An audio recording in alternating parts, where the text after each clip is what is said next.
Hello students, my name is Harleen Kaur. Now let's study the second part of Unit 3rd of Human Resource Planning and Development HR Specialization. Let's see the first topic, that is career planning. A career planning is a sequence of positions held by a person during the course of lifetime. During his work tenure, the number of positions he held is his career planning.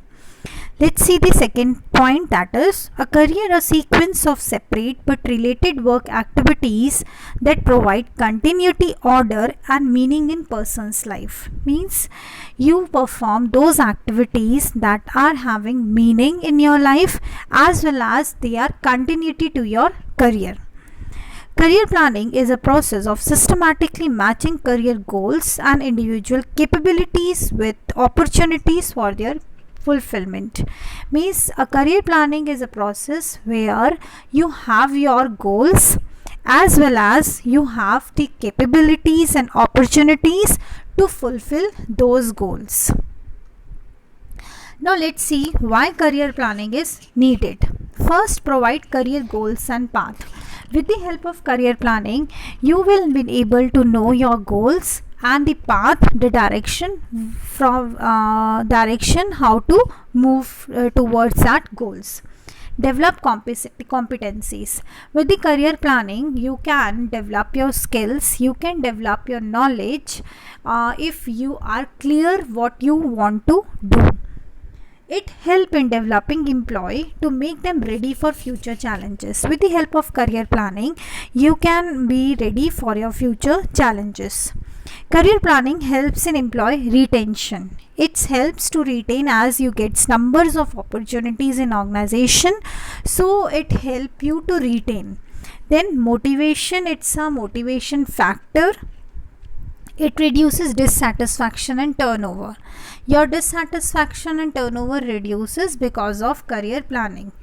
Then it improves the morale of the employee. Now let's see the career anchors. Career anchors are basically the patterns, it can be the beliefs and attitudes that helps you to choose your career. So career anchors are the distinct patterns of self-perceived talents, attitudes, motives and values that guides and stabilizes a person's career after several years of real world experiences. So this helps you to choose your career. Now there are 8 career anchors, that is managerial. First one is managerial competence. A person who is having a managerial competence can deal managerial positions very easily. He has skills of leadership. He can deal in a team he can deal in a team. So the managerial competence career anchor helps you to give your strength in managerial areas. Then comes a technical competence. A person who is having a technical skill is good at technical area. He is technically sound. Then comes the security. A person who is seeking towards the security, he wants a career that is secure enough. They don't want challenges, they don't want ups and downs in their career. They want a career, they choose a career that is very secure. Then comes the creativity. A person who is choosing a creativity as his career anchor is more creative by his nature. He is more artistic. He can go towards the career like paintings, like fashion designing, that require more creativity. Designing. Then comes the autonomy. Autonomy is career anchor where you want freedom, where you don't want bossism, where you don't want regulations, rules. You don't like foundations, like you are being instructed by somebody else. You are your boss of your own.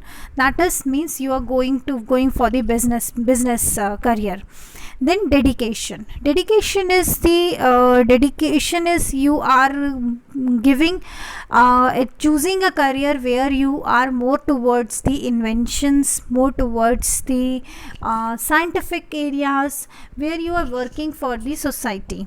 Then pure challenges. Pure challenges means a career anchor where you like more challenges. You don't want a routine life. You want a career where your career is more challenging. You like more new things to happen in your life. Then comes a lifestyle. Lifestyle career anchor is one where you want security as well as you want money. So it's a work-life balance. You want family and even you want good job, handsome amount of salary so that you can enjoy your life. So these are the 8 career anchors that helps you to choose your career. Now comes the career stages, or we can say the career planning process, where career stages process, where an employee moves from his age and how he performs in every age. First stage is the exploration phase, second is the establishment phase, then comes the mid-career, late career and decline phase. Exploration phase is one where a person is choosing his career, where he is moving from college to work, where he is deciding to move from college to work. His age is between 20 to 25. Now he is in a dilemma to what specialization he should choose, in what area he should move, in what kind of interest he is more interested in, what kind of job he should opt. So these kind of dilemmas, these kind of questions comes in the mind of a boy or a girl who is in this particular age and who is in exploration phase. So it's a very important phase where he should decide properly in which career he should move. And in this age, this particular age, he takes the guideline of his friends, his parents, his elders, so that he can choose his path, his career in very right manner. Then comes his establishment phase, that is his first job. Now the person is in first job. This phase is a learning phase where he can make mistakes and he learns from his mistakes. This is a phase where he gets more number of chance to develop himself, where he can get a chance to learn more. Then comes the mid-career phase, is a phase where he is asked to give good performance. Now, two things can happen. One can be his performance can decrease, and another can be his performance can increase. So this phase he should make a proper balance so that his performance graph can go high. Here he is expected that he should not give more. He should not give he is not allowed to give errors. He is not allowed to make mistakes. He is been asked that he is good at his work and he can give good results. This is a mid-career phase, where now comes the late career phase, where a person is near to his retirement phase and now he is an elderly person. He wants more challenges in his career, and he is working towards his routine job. And this is a phase where he can be a guider, he can be a mentor to a person who require a kind of guideline. Then comes the retirement phase. Retirement phase is a decline phase where now he is very near to he is towards his retirement, and now he want to enjoy his life, and he is now completed all his responsibilities and responsibilities and tasks toward his job, and now he is into the age of retirement and he retired from his service. That is the decline phase of career stages. Now let's see the career planning process. Career planning process involves one selects the career goals and the path to reach the goals. Now let's see, first one should identify individual needs and aspirations, what he want to be in future, what he want, in what area he want to go. First he should analyze that. Then analyze the opportunity. The area that he is choosing, does it has an opportunity? That also he should look upon. Aligning needs and opportunities. A person needs to align the needs and the opportunities. Then we will go for the action plans and review part. Now let's see the next topic, that is career development. Career development is again very important in one's life. A person develops himself in two ways, that is individual career development, and second one is the organization career development.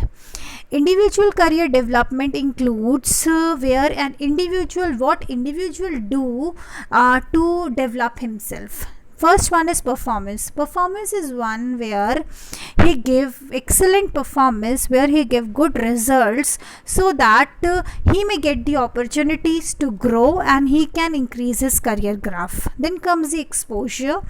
Exposure is a phase where he gives exposure to himself, where he gives his reachability, so that the person knows him by his name, by his profession, so that he can develop himself. Now comes the networking. Networking is your how you are very strong at your area in which you are working, and how your network, your kind of relationship with the other industry people is important in this networking. Leveraging is a part where you develop yourself, where you can't avoid the new opportunity that has come to you. Means you are switching from your job, your opportunity, you have gained this opportunity that you can't avoid. So an individual developing by switching from the current job. Loyalty to career. When you are very loyal to career, then you get an opportunity, your company gives an opportunity to develop you.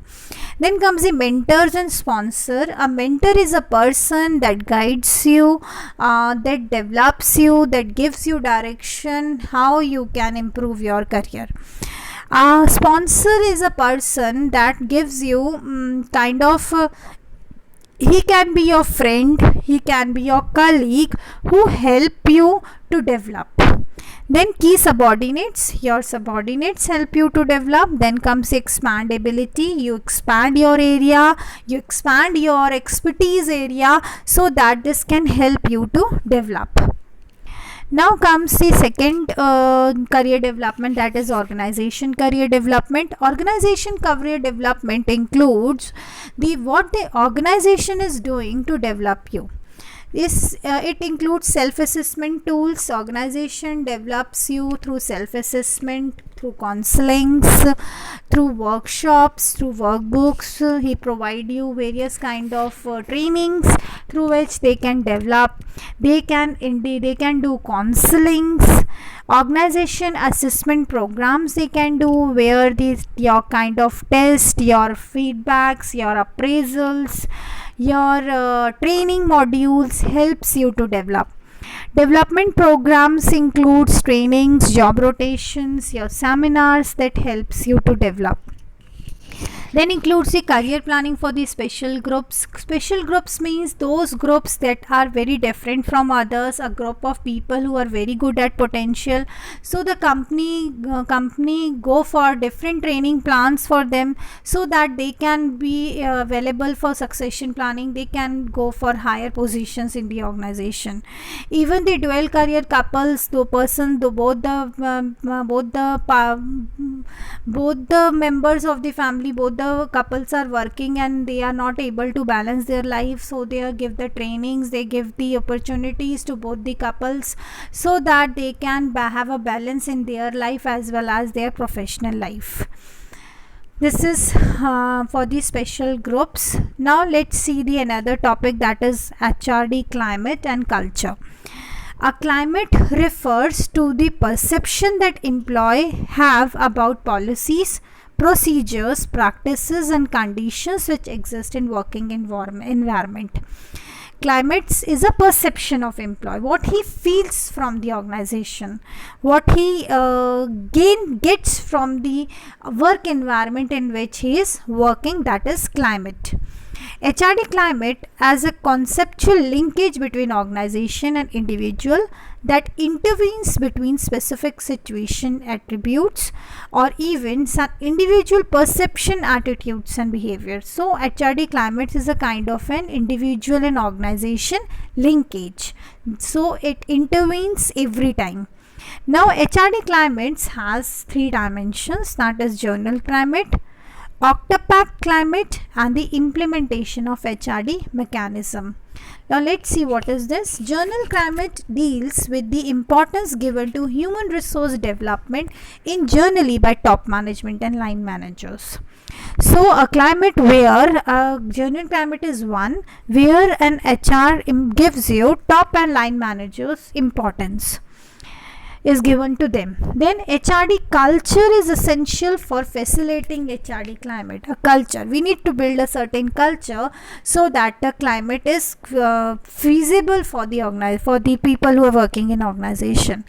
So HRD culture deals with the extent to which openness, confrontation, trust, autonomy, reactivity, authenticity, collaboration and experimentations are valued. This is Octopact and promoted in organizations. So these all things should be available in organizations so that they can build a good culture as well as develops a great climate in the organization.